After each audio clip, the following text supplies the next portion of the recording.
Aeneas was one of the most important legendary heroes of the ancient world and the mythical ancestor of the Roman people. He was said to be a prince of Troy, the son of Anchises and the goddess Venus. Because of his divine mother, people believed that his life was guided by fate and protected by the gods. During the Trojan War, Aeneas fought bravely among the Trojan leaders.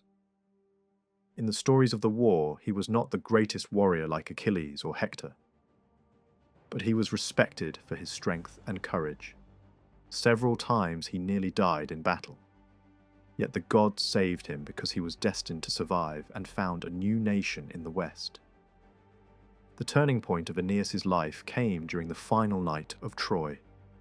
The Greeks entered the city by hiding soldiers inside the wooden horse, and soon Troy was burning. At first, Aeneas wanted to stay and die fighting, but divine signs warned him that he must escape. He lifted his old father Anchises onto his shoulders and led his young son Ascanius by the hand while carrying the sacred household gods of Troy. In the chaos, his wife Creusa disappeared. When Aeneas went back to search for her, he met only her spirit, which told him that he would find a new homeland in Italy. This moment marked the beginning of his long journey and the end of his life as a Trojan prince. Aeneas gathered the surviving Trojans and sailed westward across the Mediterranean in search of a new land. The journey lasted for many years and was filled with danger. They landed first on the coast of Thrace, then visited the island of Delos to ask the gods for guidance. They attempted to settle on Crete, but were forced to leave because of disease. On the Straphades Islands they encountered the Harpies, strange creatures who foretold that the Trojans would suffer hunger before reaching their new home. Storms drove them from place to place, and the hardships of travel wore down the refugees. In Sicily, Aeneas suffered a terrible loss when his father Anchises died, leaving him to lead the people alone. After leaving Sicily, Aeneas was blown by a storm to the city of Carthage in North Africa. There, he was welcomed by Queen Dido, who offered shelter and support to the Trojans. Aeneas told her the story of Troy's destruction and his long wanderings, and the two became deeply attached to each other. For a time, it seemed that Aeneas might remain in Carthage and build a new life there. However, the gods reminded him that his destiny lay in Italy. The messenger god Mercury appeared and ordered him to continue his journey. Aeneas obeyed reluctantly and sailed away. Dido, abandoned and heartbroken, took her own life, and later Roman traditions saw this tragedy as the distant origin of the hatred between Rome and Carthage. When Aeneas finally reached Italy, he landed in the region of Latium near the mouth of the Tiber River. King Latinus received him peacefully and believed that Aeneas was the stranger foretold by prophecy who would marry his daughter Lavinia. But Lavinia had already been promised to Turnus, the prince of the Rutulians. This rivalry led to a long and violent war between the Trojans and the local tribes. Aeneas proved himself a strong commander and gradually gained allies among the Italian peoples. The war ended in a final duel between Aeneas and Turnus.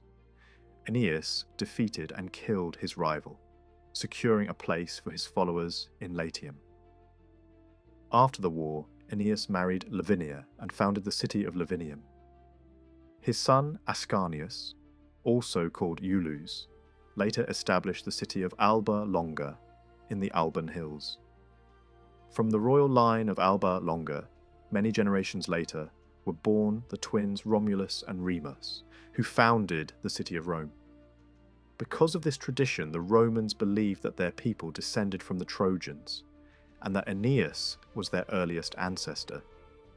He was seen not only as a hero, but as the founder of the Roman nation. One of the most famous episodes in Aeneas' story is his journey to the underworld. Before the war in Italy, Aeneas visited the prophetess Sibyl at Cumae and descended into the land of the dead. There, he met the spirit of his father Anchises once again. Anchises showed him the souls of the great Romans who would one day be born, including Romulus and the Emperor Augustus. He explained that Rome would rule many nations and bring order and law to the world. This vision convinced Aeneas that his struggles were part of a greater destiny. The Romans admired Aeneas because he represented the ideal Roman character. His most important quality was what the Romans called pietas, a deep sense of duty toward the gods, family, and destiny. He left Troy when commanded by the gods, abandoned Carthage despite his love for Dido, and fought difficult wars in Italy in order to fulfill his mission. Personal happiness always came second to duty. For this reason, Aeneas became a model of Roman virtue and moral strength. Stories about the end of Aeneas's life differ. Some traditions say that he disappeared during a battle near the Numicus River and was taken by the gods. Others say that he died as a mortal king. In Roman religion, he was later worshipped under the name Jupiter Indiges, a local divine ancestor. In this way, Aeneas became both a hero and a sacred founder. The story of Aeneas did not remain limited to Rome. In the Middle Ages, many European peoples claimed Trojan origins, inspired by the Roman tradition. Medieval writers described the ancestors of the Britons and other nations as descendants of Trojans, who had wandered west after the fall of Troy. Because of these traditions, Aeneas became one of the great legendary ancestors of Europe.